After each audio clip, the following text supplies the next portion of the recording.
नमस्कार, मेरा नाम आलोक है। आप लाइव स्ट्रीज देख रहे हैं। हमारे साथ बिहार के वरिष्ठ पत्रकार अरुण पांडे जी हैं।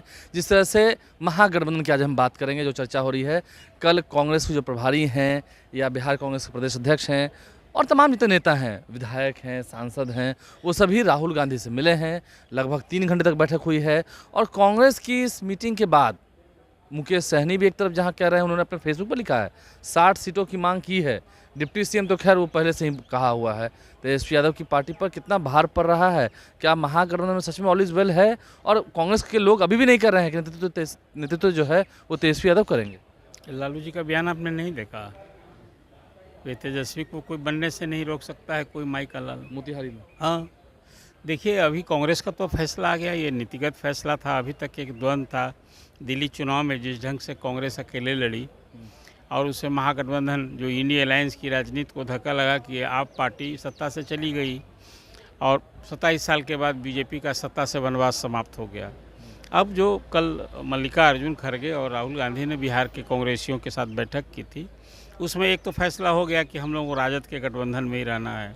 ये द्वंद्व समाप्त हो गया कि बिहार में राजद की अगुवाई में ही कांग्रेस को लड़ना है। यहाँ 243 सीटें हैं और अब 70 सीट की बात हो रही है कि पिछले चुनाव में जो कांग्रेस 70 सीट मिली थी वो मिलेगा कि नहीं। उससे कम पर मंजूर तो नहीं होगा। नहीं, ये कौन कह रहा है मंजूर नहीं है? तो ये तो अब देखिए, चुनाव के पहले सीटों की ऐसे ही दावेदारी होती है।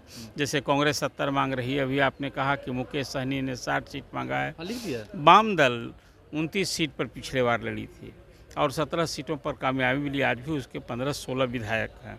स्वाभाविक है कि लालू जी को वाम दल पर ज़्यादा भरोसा है कि वो, उनकी राजनीतिक प्रतिबद्धता होती है, वो न सीट बेचेंगे ना इधर उधर होंगे। बाकी जो दल आए गए होंगे, पिछले चुनाव में कुछ यही हुआ। आपको याद होगा उपेंद्र कुशवाहा का, आपको याद होगा मुकेश सहनी का, किस ढंग से बात बिगड़ गई थी। अभी तय हो गया है कि महागठबंधन का जो मौजूदा स्वरूप है वही रहेगा, जिसमें राजद की अगुवाई में कांग्रेस लड़ेगी, वाम दल लड़ेंगे और मुकेश सहनी भी इधर हैं।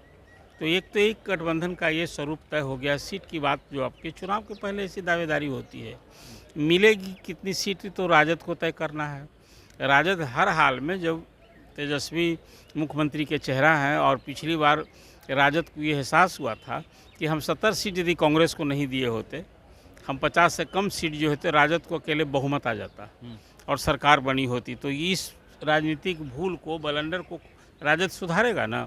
और कांग्रेस को भी ये एहसास है, आप 70 सीट लड़े, जीते 19 विधायक, तो 19 विधायक जीते तो आपकी दावेदारी 38 पर बनती हो, 40 पर बनती हो।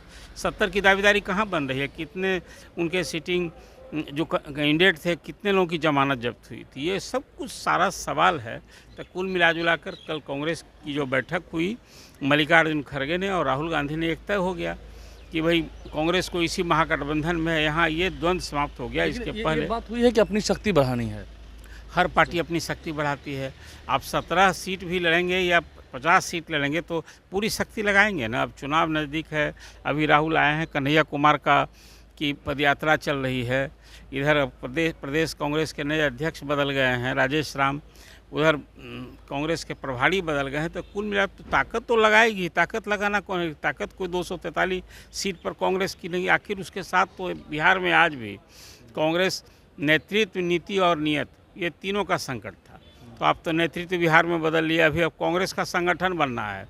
पिछले 2 अध्यक्ष कांग्रेस के हो गए, मदन मोहन झा और अखिलेश प्रसाद सिंह की टीम ही नहीं बनी। प्रदेश कांग्रेस का संगठन, कोई प्रदेश का पदाधिकारी नहीं बना। अब राजेश राम क्या इसी हाल में अकेले कोई वनमैन की टीम होती है क्या? अब अकेले विधानसभा का चुनाव लड़ेंगे कि कोई 2-4 कार्यकारी अध्यक्ष, महासचिव, कुछ भी नियुक्ति होगी? एक बड़ा सवाल। लेकिन आप आज चर्चा कर रहे हैं महागठबंधन में कुछ गड़बड़ नहीं है। महागठबंधन में राजद के नेतृत्व को कोई चुनौती नहीं है, तेजस्वी के नेतृत्व को कोई चुनौती नहीं। ये सब एक द्वंद्व की बात होती है। अभी तो जब चुनाव बैठेंगे लोग तो सीट का बंटवारा होगा।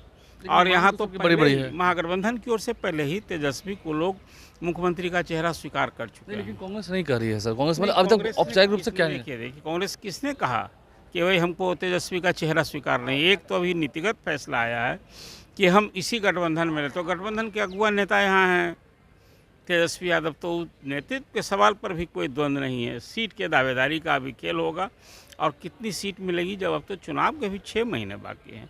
लेकिन हर चुनाव के पहले चाहे वो एनडीए हो, चाहे महागठबंधन हो, ये सीट की दावेदारी ऐसे ही होती है। जैसे आप अभी कह रहे थे 70 सीट कांग्रेस कह रही है, 60 सीट वीआईपी ने कहा, 29 सीट अगर हम लेके चलें तो इनका हो गया, लेफ्ट पार्टीज का हो गया, तो टोटल हो गई 159 सीटें, 159।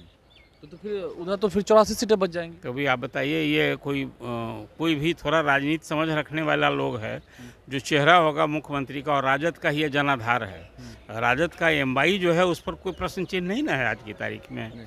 तो ऐसी स्थिति में मैंने कहा कि राजद की अगुवाई, राजद का नेतृत्व, तेजस्वी का नेतृत्व, जिसके नेतृत्व में चुनाव पिछली बार भी लोग लड़े थे, अब कहाँ कोई सवाल हो। लोकसभा का भी चुनाव राजद के नेतृत्व में लोग लड़े, कांग्रेस 9 सीट लड़ी, 3 सीट जीती है। कुल मिला जुलाकर अब महागठबंधन में नेतृत्व के सवाल पर अब रही बात सीट की दावेदारी अभी भर है। इस सीट की दावेदारी दल में दुकानदारी के लिए होती है कि भाई जो लोग टिकटार्थी हैं उनको दिखाया जाता है, देखो हम लड़ रहे हैं। अब अभी मुकेश सहनी कह रहे हैं हम 60 सीट के लड़ेंगे और उनको मिले 30 सीट, तो अभी से क्या अपनी दुकान बंद कर दी जाएगी? इस खेल को समझिए, हमेशा इस तरह की बात होती है। अब तो दल भी एक दुकानदारी हो गई है, तो जो लोग जुड़े हैं तो अभी ही कह दिया जाए कि हमारे दुकान में कोई माल नहीं है, कुछ नहीं है बिक्री का।